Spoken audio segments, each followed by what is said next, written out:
Welcome to the AIKI Dunia. Now please enjoy the story and please don't forget to like, share and subscribe. एक छोटे से गांव में कुमार सोहन रहता था। वो मिट्टी के बर्तन व खिलौने बनाया करता था और उसे शहर जाकर बेचा करता था। कभी कभी उसके 2-4 खिलौने बिकते तो कभी वो भी नहीं, जैसे तैसे उसका गुजारा चल रहा था। एक दिन उसकी बीबी शीला बोली, सुनो जी, क्यों न शहर जाकर कोई नौकरी ही कर लो। नौकरी करोगे तो महीने के अंत में कुछ धन तो आएगा। बीवी की बात सुन अब सोहन को भी ऐसा ही लगने लगा था, पर उसको मिट्टी के खिलौने बनाने का बहुत शौक था, लेकिन हालात से मजबूर था। बात तो तुम सही कह रही हो, पर कैसे उस हुनर को छोड़ दूं, जिसका नमक हम लोग अब तक खाते आए हैं। मैं जानती हूँ आप बहुत मेहनत और लगन से खिलौने बनाते हो, पर बाजार में बिक्री ना होने से अब हमारा गुजारा नहीं होता। अब तो यह हालत हो गई है कि रसोई में अन्न का एक दाना भी नहीं बचा। ठीक है, मैं कल सुबह ही शहर जाकर कोई न कोई नौकरी तलाश करता हूँ। अगले दिन वो शहर के लिए रवाना हो गया और एक व्यापारी के पास वह नौकरी करने लगा।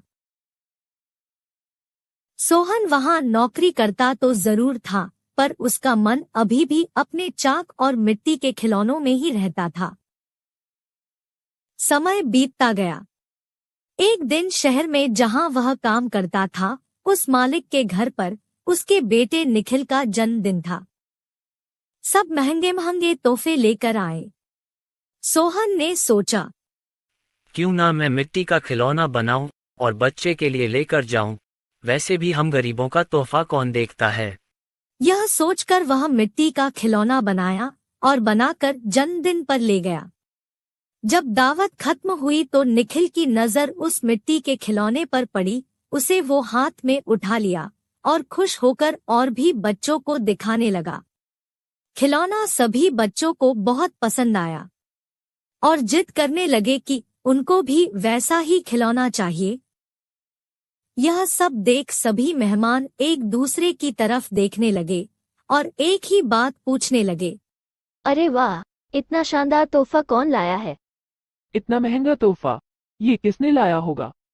ये खिलौना तो शायद आपका नौकर सोहन लाया है। इतना सुनते ही सब हैरान हो गए। सभी एक दूसरे का चेहरा देखने लगे। तभी मालिक बोला, सोहन तो बहुत गरीब है, इतना महंगा खिलौना कहाँ से ला सकता है? हाँ, मैंने देखा है, ये खिलौना सोहन ही लाया है।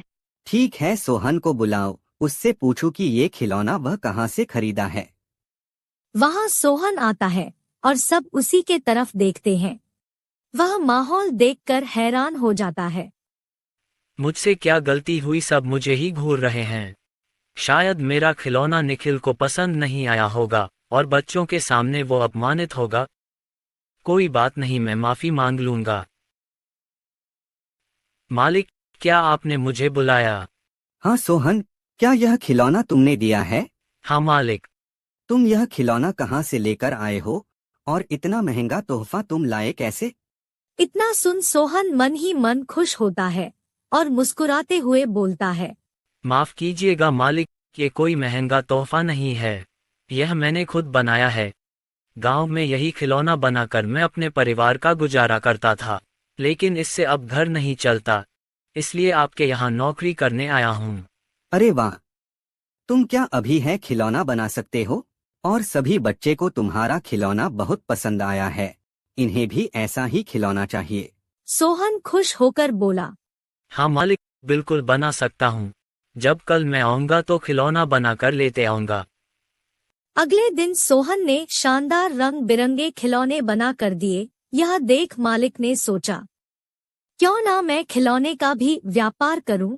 वह अपने बीवी से बोला, सुनीता, सोहन खिलौना बहुत अच्छा बनाता है, उसे खिलौना बनवाकर शहर में उसका भी व्यापार कर लें। उसे सोहन को उसके मनपसंद का काम भी मिल जाएगा और उससे अच्छी तनख्वाह भी मिल जाएगी, साथ ही साथ एक मोटी रकम हम भी कमा लेंगे। ये तो अच्छा विचार है जी। यह सोच मालिक ने सोहन को खिलौना बनाने के काम पर लगा दिया और बदले में हर महीने अच्छी खासी तनख्वाह देने लगा और रहने को घर भी दिया। यह सब पाकर सोहन और उसका परिवार बहुत खुश हो गया और सोहन को उसके मनपसंद का काम भी मिल गया। दोनों हंसी खुशी रहने लगे। Please like, share, and subscribe for more videos. Thank you.